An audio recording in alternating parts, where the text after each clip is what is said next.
बुद्धि थिले उपाय मिले। थरे घरमणी जंगल में चोरु चोरु बाटबणा होगला। हठात ता सामने महाबल बाघ हाजर होगला। घरमणी को कहला मु तते खाइबी। घरमणी बहुत डरीगला हेले बुद्धि खटाई एक उपाय पांचिला। बाघ को कहला आपण हेले राजा केते जीवजंतु खाई मुहदान असना हो जाइथिबा। आपण जानतु प्रथमे झरणा पानी रे मुह धोइबे एवं झरणा कूलर मुगुनी पत्थर रे दांत को पजई आसी मते खाइबे। ठीक कहिलु कही बाघ जेमिति झरणा कूल को जाइछि घरमणी छु मारिला। हेले जाऊ जाऊ संध्या हो गला एवं घरमणी गोटे गुंफा रे आश्रय नेला। सेईटा थिला सिंहर गुंफा। सिंह जेमिति गुंफा रे पसिछि देखिला अंधार रे आखि दुईटी चिक चिक करूछि। गर्जन करी पचारिला किए रे तू। घरमणी भाबिला एबे निश्चय जीवन जीव।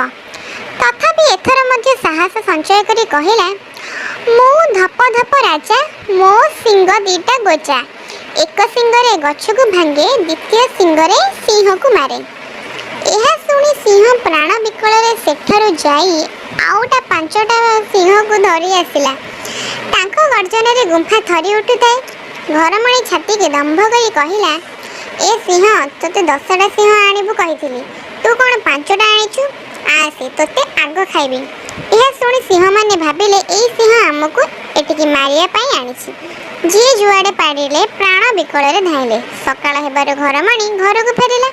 निजर उपस्थित बुद्धि जोगु घरमणी निज ठारू शक्तिशाली जन्म ठारू मध्य निज जीवन बंचाई पारिला।